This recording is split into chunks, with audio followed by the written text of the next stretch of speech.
Hello प्रियो भाइयों और बहनों, गुड मॉर्निंग। जय मसीह की।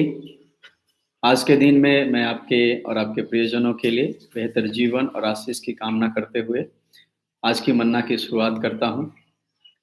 कल हमने बात किया था कि अभी इन दिनों में जब हम लॉकडाउन की स्थिति में हैं, हमें यीशु मसीह के साथ जाने के लिए अपने आप को तैयार करना है, क्योंकि परमेश्वर नहीं चाहते हैं कि उनका कोई भी बेटा या बेटी छूट जाए, बल्कि हर कोई अपने विश्वास में मजबूत और दृढ़ बने, ताकि सताव की घड़ी में या भयानक जो समय आने वाली है उस समय में वह स्थिर रह सके।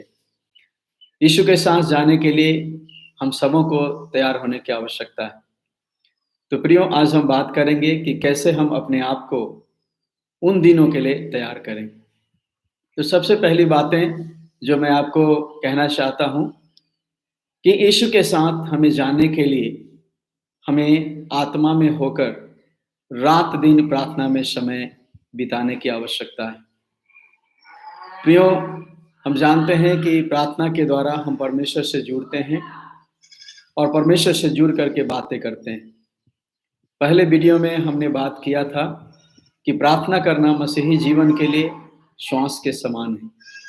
जैसे कि हमने पहले सुबह के मन्ना में बात किया था, ये अच्छी बात है कि हम खाने के समय, कहीं बाहर जाने के समय, किसी काम की शुरुआत करने के समय, दिनचर्या शुरू करने के समय, सोने जाने के समय या किसी काम को करने के समय प्रार्थना करते हैं, और यह जरूरी। लेकिन ये साधारण प्रार्थना से हमारी आत्मिक उन्नति या विश्वास दृढ़ नहीं हो सकती। प्रभु का वचन कहता है, नित्य प्रार्थना में लगे रहो और आत्मा में होकर के प्रार्थना करो। प्रियो, इसलिए हमें आत्मा में होकर प्रत्येक दिन प्रार्थना करना है। आत्मा में प्रार्थना क्या है और कैसे हम आत्मा में प्रियो प्रार्थना करेंगे? आत्मा में प्रार्थना करने का मतलब है अन्य भाषा में होकर के प्रियो प्रार्थना करना। पहला कुरिन्थियों की किताब उसका 14 अध्याय और 4 पद में इस प्रकार से प्रभु का वचन कहता है, इसलिए यदि मैं अन्य भाषा में प्रार्थना करूं तो मेरी आत्मा प्रार्थना करती है, परंतु मेरी बुद्धि काम नहीं देती। तो प्रियो, जब हम अन्य भाषा की बात करते हैं तो किसी जाति समूह या देश की भाषा की बात नहीं करते, परंतु स्वर्गीय भाषा की बात करते हैं जो हमें पवित्र आत्मा देता है। जब हम पवित्र आत्मा के साथ एक होकर प्रार्थना करने लगते हैं तो पवित्र आत्मा हमें अन्य भाषा में लेकर के प्रियो जाता है जो हम नहीं समझते हैं, और उस समय हमारी बुद्धि बिल्कुल काम नहीं करती। हो सकता है वह भाषा जो पवित्र आत्मा हमें और आपको देता है किसी देश या किसी जाति की भाषा हो सकता है।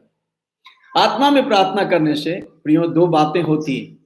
पहली बात है, जब हम आत्मा में यानी अन्य भाषा में प्रार्थना करते हैं तो रहस्यमय बातों यानी अन्य भाषा में प्रार्थना करते हैं, यानी रहस्यमय बातों की जो कि भेद की बातें हैं, वो हम परमेश्वर से बातें करते हैं।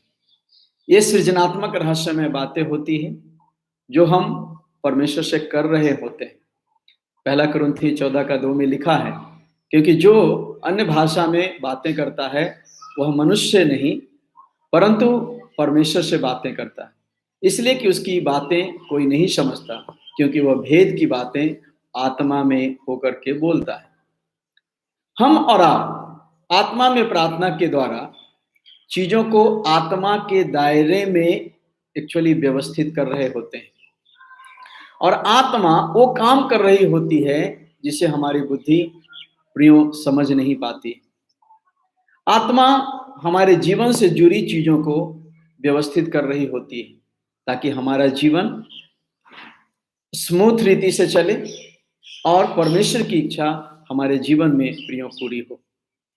उसके परिणाम स्वरूप हमारे जीवन में प्रियो छुटकारा, चंगाई और आशीष देखने को मिलता है।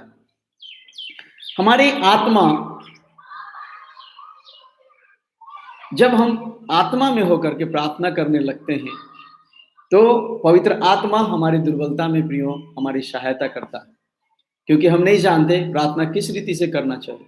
परंतु आप आत्मा आप ही ऐसी आहें भर भर कर जो बयान से बाहर है हमारे लिए विनती करता है, क्योंकि वो हमारे लिए परमेश्वर की इच्छा के अनुसार प्रियो विनती करता है। तो जब हम आत्मा में यानी अन्य भाषा में प्रार्थना करते हैं तो ये सारी चीजें हमारे जीवन में होने लगती। अब दूसरी बातें, जब हम आत्मा में प्रार्थना करते हैं तो क्या होता है, जब हम आत्मा में यानी अन्य भाषा में प्रार्थना करते हैं तो प्रियो हमारी आत्मिक उन्नति इसके द्वारा होती। जैसा कि पहला कुरिन्थियों की किताब 14 अध्याय और उसका 4 पद में लिखा है, जो अन्य भाषा में बातें करता है वह अपनी ही उन्नति करता है। प्रियो यानी जो व्यक्ति आत्मा में यानी अन्य भाषा में होकर प्रार्थना करता है तो उसकी आत्मिक उन्नति होती है। इसका मतलब है कि हम अपने आप को मजबूत और दृढ़ बनाते हैं और हमारा विश्वास और भरोसा प्रभु में अत्यंत ही मजबूत होता है और हमें प्रियो स्थिर बनाता है, ताकि किसी भी परिस्थिति का सामना हम डट करके कर सकें। चाहे हमारे जीवन में कैसा भी परिस्थिति प्रियो क्यों ना आए, चाहे अकाल क्यों ना आए, चाहे मरी क्यों ना आए, चाहे बीमारी क्यों ना आए, चाहे आर्थिक संकट क्यों ना आए, चाहे किसी भी प्रकार की समस्या प्रियो हमारे जीवन में क्यों ना आए, लेकिन जब हम आत्मा में होकर के अन्य भाषा में होकर जब हम प्रार्थना करते हैं प्रियो, तो हमारा विश्वास दृढ़ होता है, मजबूत होता है और हमारी आत्मिक उन्नति होती है प्रियो। इसलिए हमें प्रत्येक दिन आत्मा में यानी अन्य भाषा में प्रियो प्रार्थना करना चाहिए। जब हम और आप आत्मा में प्रार्थना करते हैं तो ये तभी हो सकता है जब हम प्रार्थना के वक्त पवित्र आत्मा को हम स्वागत करेंगे। जब पवित्र आत्मा को हम अपने जीवन में स्वागत करेंगे तो वह स्वयं हमारे हृदय में प्रियो अन्य भाषा को लेकर के आए। पवित्र आत्मा पहले से ही हमारे आत्मा में एक्चुअली भाषा को प्रदान कर चुका है। जब हमने प्रभु यीशु मसीह को स्वीकार किया, जब पवित्र आत्मा हमारे अंदर आकर के वास करना शुरू किया, तो पवित्र आत्मा उस भाषा को भी हमारे अंदर डाल चुका है। इसलिए अन्य भाषा में प्रार्थना करने के लिए हमें केवल इतना करना है कि दिमाग से मन को हटाकर, अपनी बुद्धि से मन को हटाकर हमें पवित्र आत्मा की ओर अपने मन को लगाना है। जब हम प्रार्थना के दौरान अपने मन को और बुद्धि को हटाकर पवित्र आत्मा पर पूरी रीति से निर्भर होंगे तो पवित्र आत्मा अन्य भाषाओं को हमारे अंदर से एक्टिवेट कर देगा प्रिय, और हम अन्य भाषा में प्रार्थना करने लगेंगे। इसलिए प्रियो हमें निर्णय लेना है कि पवित्र आत्मा पर निर्भर होकर अन्य भाषा में प्रार्थना करें, ताकि पवित्र आत्मा हमारे जीवन के सभी चीजों को आत्मिक दायरे में लेकर व्यवस्थित करे और हम परमेश्वर के साथ रहस्यमय और भेद की बातें करें। और दूसरी कि हमारी आत्मिक उन्नति प्रिय हो सके, ताकि हम विश्वास में दृढ़ और मजबूत बन सके। और जब प्रियो हमारी आत्मिक उन्नति होगी, जब हम विश्वास में दृढ़ और मजबूत बनेंगे, तो हमारे जीवन में प्रियो बदलाव होना शुरू करेगा।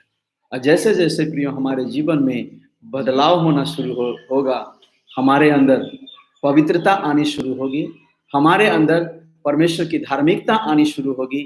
और ये कार्य कौन करेगा? जब हम पवित्र आत्मा में होकर के प्रियो प्रार्थना करेंगे, जब हम अन्य भाषा में होकर के प्रार्थना करेंगे, तो परमेश्वर एक कार्य हमारे जीवन में करेगा और हम प्रियो प्रभु यीशु मसीह के आगमन के लिए प्रियो हम तैयार होने पाएंगे। तो इसलिए प्रियो आज मैं यही रखना चाहता हूं, फिर कल मैं इसके आगे और बात करूंगा कि प्रभु यीशु मसीह के आगमन के लिए और हम कैसे तैयार हों। आज पहली बातें मैंने आपसे बात किया है, आत्मा में होकर के हमें प्रार्थना करना है, केवल साधारण प्रार्थना प्रियो नहीं करना है। आत्मा में होकर प्रार्थना करने का मतलब दो बातें हमने यहाँ देखा है। पहली बातें कि जब हम आत्मा में होकर के बातें करते हैं तो हम परमेश्वर के साथ भेद की बातें करते हैं, और दूसरी बातें जब हम आत्मा में होकर के अन्य भाषा में होकर के प्रार्थना करते हैं तो हमारी आत्मिक उन्नति प्रियो होती है। आइए हम निर्णय लें कि आज से जब हम प्रार्थना करें तो प्रियो हम यूं ही प्रार्थना ना करें, अपनी बुद्धि का सहारा ना लें, अपनी ज्ञान का सहारा ना लें, बल्कि पूरी रीति से हम पवित्र आत्मा को अपने अंदर स्वागत करें और पवित्र आत्मा के ऊपर निर्भर होकर हम पवित्र आत्मा की अगुवाई में प्रियो प्रार्थना करें, ताकि पवित्र आत्मा हमें परमेश्वर की इच्छा के अनुसार ले जाए प्रार्थना करने के लिए, और वो अन्य भाषा में होकर के प्रियो हम प्रार्थना करने लगे। आइए हम प्रार्थना करें और अपने जीवन को समर्पित करें। परमेश्वर पिता, मैं आपका धन्यवाद करता हूँ आज के इस वचन के लिए जो आपने हमारे साथ बात किया कि कैसे हम प्रभु यीशु मसीह के दूसरे आगमन के लिए तैयार हो। उसके लिए पहली कड़ी और पहली बातें जो आज हमने सीखा है कि हमें आत्मा में होकर के प्रार्थना करना है। हाँ परमेश्वर पिता, मैं अपने जीवन को समर्पित करता हूँ, और जितने भी लोग इस समय प्रभु देख रहे हैं या इस वीडियो को बाद में सुनेंगे, मैं उनके लिए भी प्रार्थना करता हूँ कि जब वो वीडियो को देखते हैं, सुनते हैं, आप उनके साथ बात कीजिए, ताकि वो भी एक निर्णय ले कि जब वो प्रार्थना करें तो अपनी बुद्धि, अपनी ज्ञान का सहारा न लेकर पूरी रीति से पवित्र आत्मा के ऊपर निर्भर होकर, पवित्र आत्मा की अगुवाई में होकर के वो प्रार्थना करने पाए, ताकि रहस्यमय बातें, भेद की बातें आपसे करें और उनकी आत्मिक उन्नति प्रिय होने पाए। पिता परमेश्वर, हम आपका धन्यवाद करते हैं हमारी प्रार्थना को सुनने के लिए। धन्यवाद, यीशु मसीह के नाम से इस प्रार्थना को मांगते हैं, आमीन। प्रियो, परमेश्वर आप सबों को आशीष दे। फिर हम मिलेंगे। जय मसीह।